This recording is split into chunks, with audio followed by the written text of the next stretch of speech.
From the Presidential Palace, Manila, Dateline Malacañang.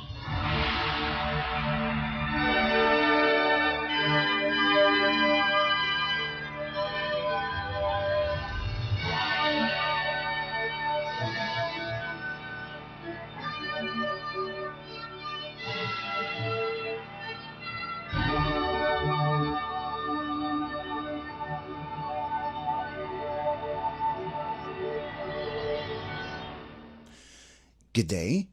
Radio Pilipinas World Service can also be heard on shortwave broadcast through the facilities of the United States Agency for Global Media, or Voice of America, on the following shortwave frequencies: 12.020 MHz, 15.640 MHz, and 17.665 MHz. I'm your host, Leo Magpayo, and this is Dateline Malacañang. Philippine President Ferdinand R. Marcos Jr. urged Filipinos on Tuesday to put compassion and national interest above personal gain, invoking the legacy of Dr. Jose Rizal amid renewed public calls for integrity and accountability in government. In his Rizal Day message, the President said Rizal's life and martyrdom continue to serve as a moral compass for the nation as it confronts issues that challenge public trust, including corruption and the misuse of public funds. President Marcos emphasized that Rizal's principles should shape the way Filipinos live and serve the country, urging them to prioritize the common good over personal or vested interests. The chief executive noted that Rizal's values remain relevant as the government strengthens accountability efforts, particularly in sectors that directly affect public welfare, such as infrastructure and disaster mitigation.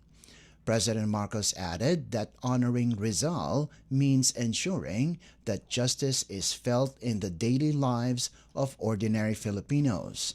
The President ended his message by wishing the public a meaningful Rizal Day and urging the youth to carry forward Rizal's ideals through responsible citizenship. Rizal Day, a national holiday in the Philippines, is commemorated every December 30. It honors the execution of Dr. Jose Rizal on the same date in 1896 at Bagong Bayan, now known as Rizal Park.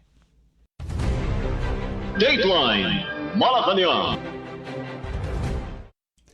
Philippine President Ferdinand R. Marcos Jr. on Tuesday morning led the nation in marking the 129th anniversary of the heroism and martyrdom of Dr. Jose Rizal. The annual rites were held at the Rizal National Monument in Rizal Park, Manila. This year's commemoration carries the theme, Rizal, sa pagbangon ng mga mamamayan, aral at diwa mo ang tunay na gabay, highlighting Rizal's enduring influence as Filipinos confront modern-day challenges.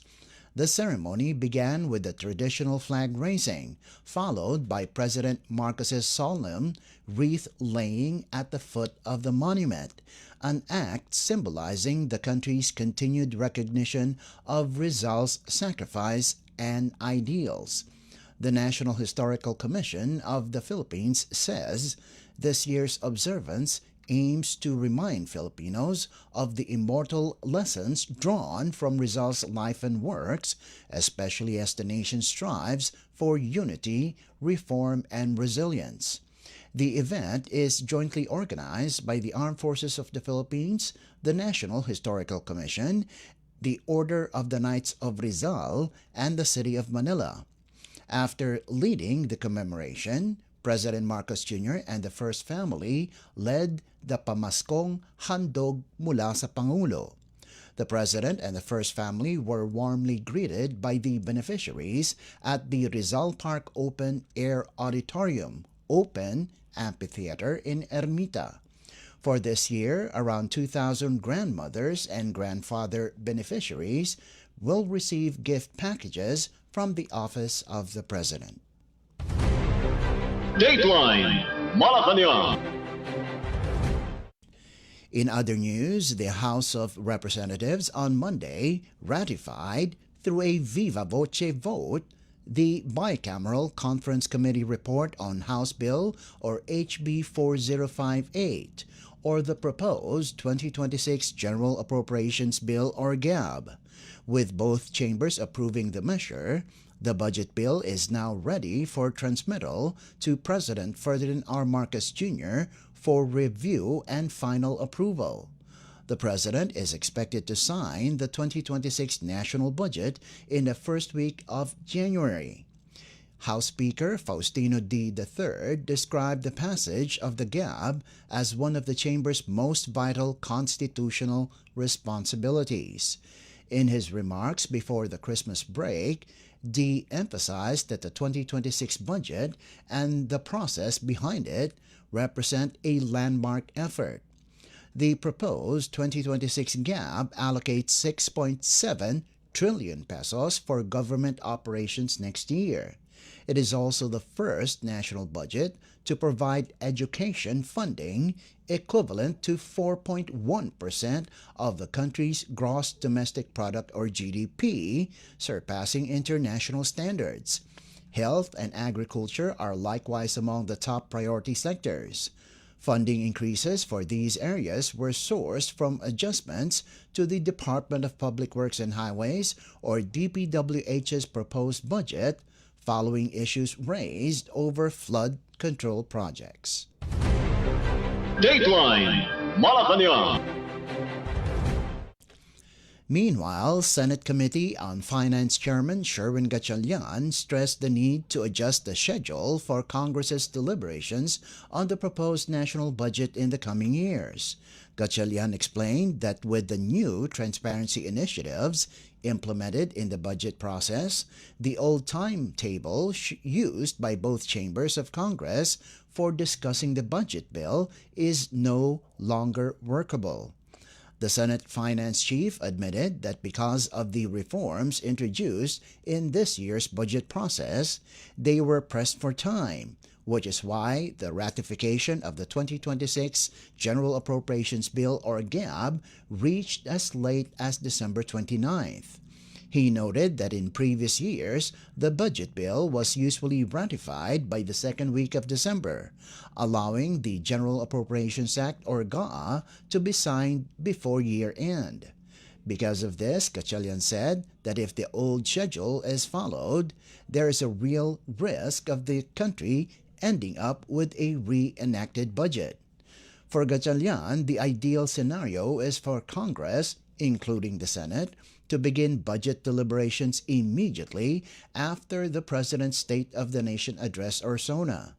He added that they will talk to the Department of Budget and Management or DBM to request that the National Expenditure Program or NEP submitted to both chambers of Congress be complete with all necessary details. Isa sa mga natutunan ko na hindi pwedeng gamitin yung lumang schedule sa bagong proseso kasi itong mga transparency initiatives, bagong proseso to but using the old calendar, kaya umabot tayo na ganito.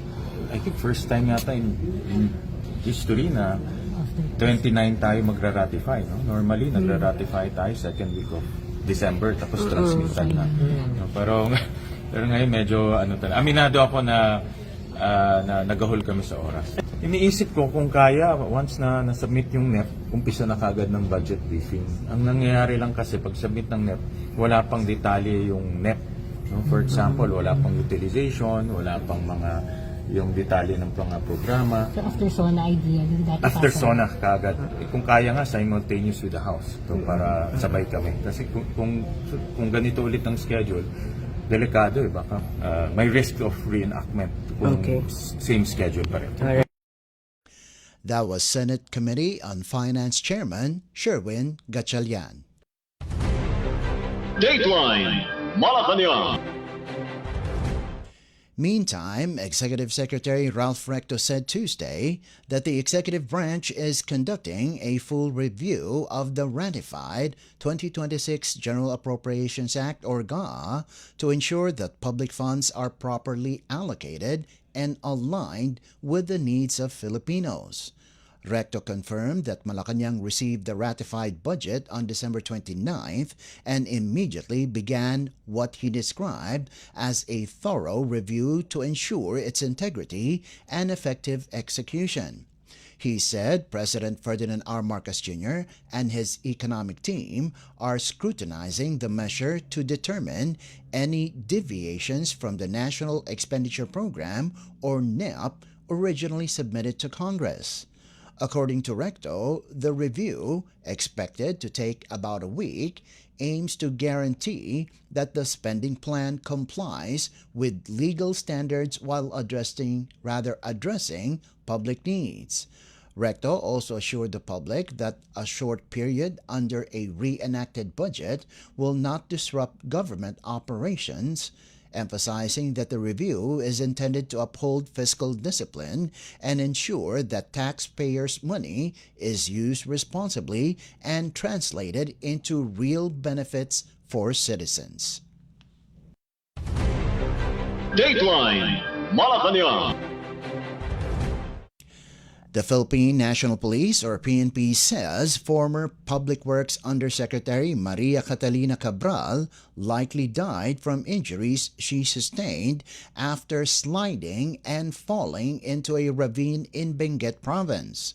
Cabral was found dead on December 18th at the bottom of a ravine along Cannon Road in Tuba. PNP Forensic Group Officer in Charge, Colonel Pierre Paul Carpio said, 3D scans of the area showed Cabral fell about 16.9 meters from where she was last seen, landing just 20 centimeters from the base of the ravine. Carpio said medical legal findings, autopsy results, field scans, and toxicology tests all point to a first fall injury, rejecting speculation that Cabral may have been pushed. He noted that her body was found only 0.2 to 0.8 meters from the base, consistent with a slide, not a forceful push, and that scratches on her hands and back support this scenario. A PNP toxicology report earlier showed Cabral tested positive for an antidepressant. Cabral had been linked to alleged irregularities in flood control and infrastructure projects, though she denied receiving kickbacks. Interior Secretary Bernher Remulla earlier said autopsy results showed Cabral died from blunt traumatic injuries consistent with a fall with no signs of foul play. Dateline Malacañang. In a related story, the Office of the Ombudsman says it is aware of the intense public interest surrounding the so-called computer files of the late Department of Public Works and Highways or DPWH Undersecretary Maria Catalina Cabral, but stresses that copies circulating from third parties carry far less evidentiary weight than files taken directly from government-owned devices. Assistant Ombudsman Miko Clavano said multiple individuals have approached the agency claiming to possess versions of the alleged Cabral files. He emphasized the need to distinguish original digital evidence from secondary or altered copies. Clavano said the most credible documents will come from agencies and individuals who had actual custody and control of the computers and storage devices used by Cabral. He warned that soft copies from outside sources, especially Word or Excel files, are easily altered and cannot be treated as conclusive evidence. He also noted that the Cabral files are only one component of the broader investigation into alleged irregularities in flood control projects. Investigators must determine whether the listed projects were implemented or if they were ghost projects, adding that insertions are not automatically illegal unless fraud or misuse of funds is proven. Clavano confirmed that the CPU of Cabral's government-issued computer is now in the ombudsman's custody. A key development, he said, because it provides original digital evidence. A digital forensic examination of the device will be conducted in coordination with the Commission on Audit, the DPWH, and the Philippine National Police or PNP Anti-Cybercrime Group to ensure the integrity of the process. Dateline Malacañang. And finally, the Technical Education and Skills Development Authority, or TESDA, ended 2025 with sweeping policy reforms, international achievements, and wider access to skills training, reinforcing its commitment to provide quality technical education that leads to decent and meaningful employment.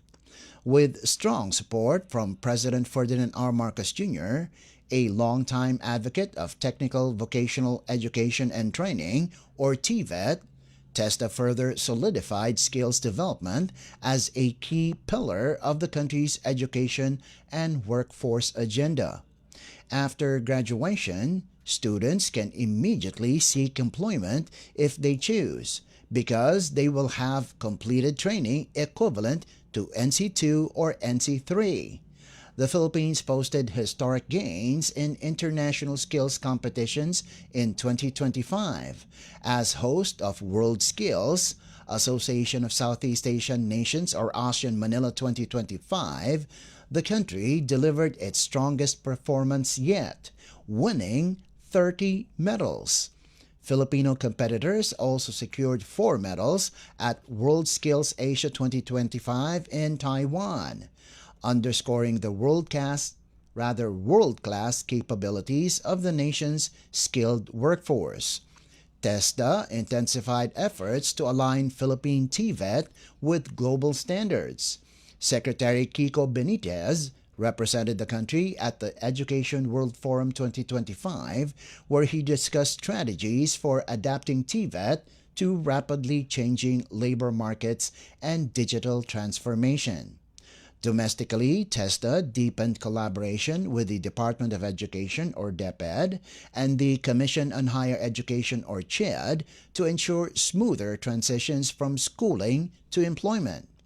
Key initiatives included integrating Tech Pro programs into basic education, providing free assessment for senior high school Tech Voc graduates, and establishing a tripartite council with CHED and the Professional Regulation Commission to harmonize standards across learning pathways.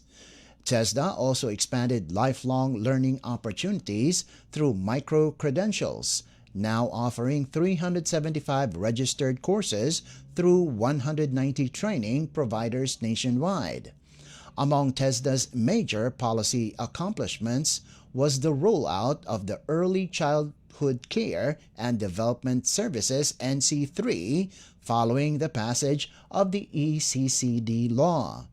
The agency also strengthened the implementation of Enterprise-Based Education and Training, or EBET, after the signing of its implementing rules and regulations. Latest data show 240 enterprises implementing 410 EBET programs nationwide. To support innovation and regional development, TESDA broke ground on new regional TVET innovation centers in Tuguegarao City, Tacloban City, and General Santos City.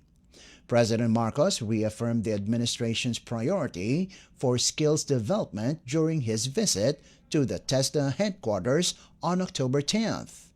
The President toured the TESDA Regional Training Center, National Capital Region, and the National Training Center for Women in Taguig City, highlighting the importance of TVET in national development. As TESDA enters 2026, the agency aims to build on the momentum of 2025, expanding access to high-quality, industry-aligned training and strengthening the country's position as a regular leader in skills development. Dateline Malacañang. Before we conclude our program, Radyo Pilipinas World Service of the Presidential Broadcast Service can be heard over the following shortwave frequencies: 12.020 MHz, 15.640 MHz, and 17.665 MHz. Radyo Pilipinas World Service is also live on audio streaming. Just download Evox PBS Receiver on your Google Play Store or the App Store from your Apple phone. You can also visit our Facebook page and YouTube channel. Just type in and search for Radyo Pilipinas World Service. Kindly subscribe, like, and share our post as well. And that concludes this edition of Dateline Malacañang. For Radyo Pilipinas World Service, this is Leo Magpayo. Good day and stay safe. From the Presidential Palace, Manila, Dateline Malacañang.